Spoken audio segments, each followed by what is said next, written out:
ماہرین نے ہماری یہ تصویر بڑی قلم کاریوں کے ساتھ بنائی ہے اور اس کے نیچے موٹے حروف میں لکھ دیا ہے کہ بوئے خون آتی ہے اس قوم کے افسانوں سے۔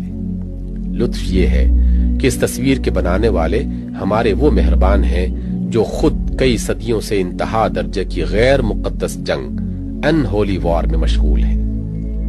ان کی اپنی تصویر یہ ہے کہ دولت اور اقتدار کے بھوکے ہر قسم کے اسلحے سے مسلح ہو کر قزاقوں کی طرح ساری دنیا پر پل پڑے ہیں اور ہر طرف سے تجارت کی منڈیاں، خام پیداوار کے ذخیرے، نو آبادیاں بسانے کی قابل زمینیں اور معدنیات کی کانیں ڈھونڈتے پھرتے ہیں تاکہ اپنی ہرس کی کبھی نہ بجھنے والی آگ کے لیے ایندھن فراہم کریں۔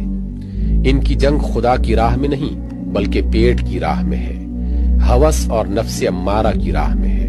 ان کے نزدیک کسی قوم پر حملہ کرنے کے لیے بس یہ کافی وجہ جواز ہے کہ اس کی زمین میں کانیں ہیں، یا اجناس کافی پیدا ہوتی ہے، یا وہاں تیل نکل آیا ہے، یا ان کے کارخانوں کا مال وہاں اچھی طرح کھپایا جا سکتا ہے، یا اپنی زائد آبادی کو وہاں آسانی کے ساتھ بسایا جا سکتا ہے، کچھ اور نہیں۔ تو اس قوم کا یہ گناہ بھی کوئی معمولی گناہ نہیں ہے کہ وہ کسی ایسے ملک کے راستے میں رہتی ہے جس پر یہ پہلے قبضہ کر چکے ہیں یا اب قبضہ کرنا چاہتے ہیں۔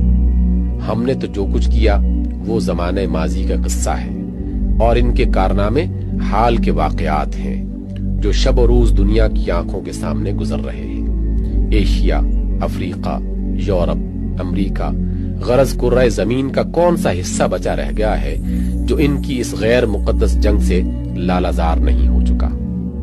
مگر ان کی مہارت قابل داد ہے۔ انہوں نے ہماری تصویر اتنی بھیانک اور اتنی بری بنائی کہ خود ان کی تصویر اس کے پیچھے چھپ گئی، اور ہماری سادہ لوحی بھی قابل داد ہے۔ جب ہم نے غیروں کی بنائی ہوئی اپنی یہ تصویر دیکھی تو ایسے دہشت زدہ ہوئے کہ ہمیں اس تصویر کے پیچھے جھانک کر خود مصوروں کی صورت دیکھنے کا ہوش ہی نہ آیا، اور لگے معذرت کرنے کہ حضور بھلا ہم جنگوں کے تال کیا جانے، ہم تو بھکشوں اور پادریوں کی طرح پرامن مبلغ لوگ ہیں۔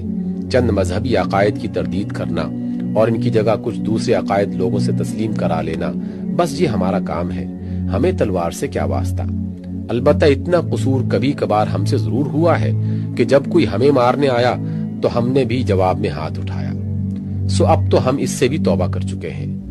حضور کی طمانینت کے لیے تلوار والے جہاد کو سرکاری طور پر منسوخ کر دیا ہے۔